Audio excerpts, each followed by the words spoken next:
ये रहा question number 46 कि भारतीय साक्ष्य अधिनियम की किस धारा में षड्यंत्र के संबंध में प्रावधान दिए गए हैं। धारा 10, धारा 11, धारा 12 और धारा 14। तो जैसा कि हम सब जानते हैं कि भारतीय साक्ष्य अधिनियम की जो धारा 10 है वो षड्यंत्र के संबंध में उन षड्यंत्रकारियों द्वारा या षड्यंत्र का अस्तित्व को साबित करने के लिए और षड्यंत्र में शामिल सभी व्यक्तियों की सहभागिता को सुनिश्चित करने के संबंध में एविडेंस का प्रावधान करती है। जब षड्यंत्रकारियों द्वारा षड्यंत्र प्रथम बार धारण कर लिया जाता है तो धारण करने के पश्चात उनके द्वारा कही गई बातें, उनके द्वारा की गई बातें, उनके द्वारा षड्यंत्र को क्रियान्वित करने के संबंध में जो जो कार्य किए जाते हैं उन सब के संबंध में या उन सभी तथ्यों का क्या दिया कि साक्ष्य दिया जा सकता है षड्यंत्र को साबित करने के लिए और षड्यंत्र में साबित लोगों को स्थापित करने के लिए।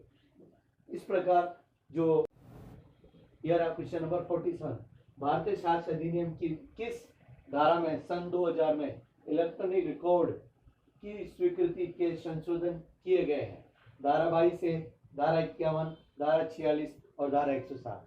तो जैसा कि हम सबको पता है कि भारतीय साक्ष्य अधिनियम की धारा 22(1) में इलेक्ट्रॉनिक रिकॉर्ड के संबंध में नई धारा को क्या किया गया है, जोड़ा गया है, जो कि इलेक्ट्रॉनिक दस्तावेज के संबंध में।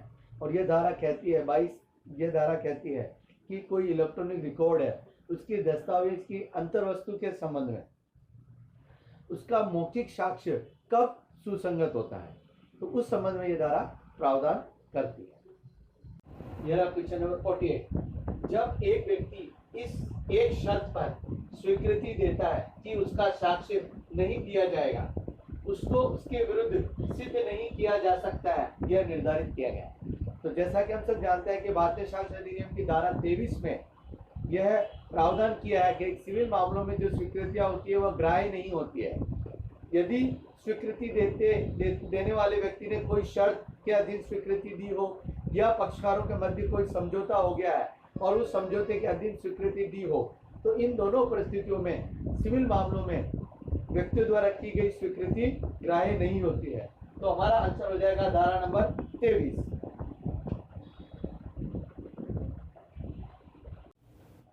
यह क्वेश्चन नंबर 49, भारतीय साक्ष्य अधिनियम की किस धारा के अंतर्गत उत्प्रेरणा, धमकी या वचन द्वारा की गई संस्कृति विसंगत होती है। धारा 23, धारा 24, धारा 25 और धारा 26। जैसा कि हम सब जानते हैं कि भारतीय साक्ष्य अधिनियम की धारा 24 में उत्प्रेरणा, धमकी या वचन के अधीन की गई संस्कृति ग्राह्य नहीं होती है, मतलब विसंगत होती है। अगर कोई व्यक्ति स्वीकृति करने वाले व्यक्ति को उत्प्रेरणा करता है, वचन देता है या धमकी देता है और उस धमकी के अधीन अगर कोई व्यक्ति संस्कृति करता है तो वह जो संस्कृति है, कन्फेशन है, वह स्वतंत्र ना होने के कारण, स्वैच्छिक ना होने के कारण वो जो कन्फेशन है वो साक्ष्य में ग्राह्य नहीं होता है। और इस संबंध में हमारी धारा 24 प्रावधान करती है। यह रहा क्वेश्चन नंबर 50, किस अवस्था में संस्कृति सिद्ध की जा सकती है।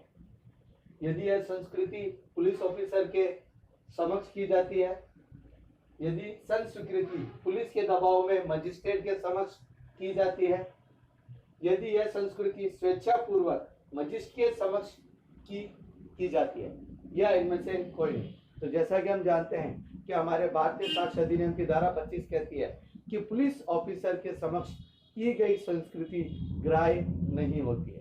तो हमारा पहला ऑप्शन क्रॉस हो जाएगा क्योंकि यह धारा 25 से संबंधित है।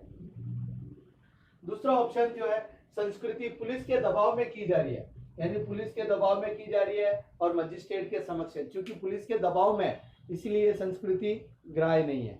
परंतु धारा 26 कहती है कि संस्कृति स्वेच्छापूर्वक है और मजिस्ट्रेट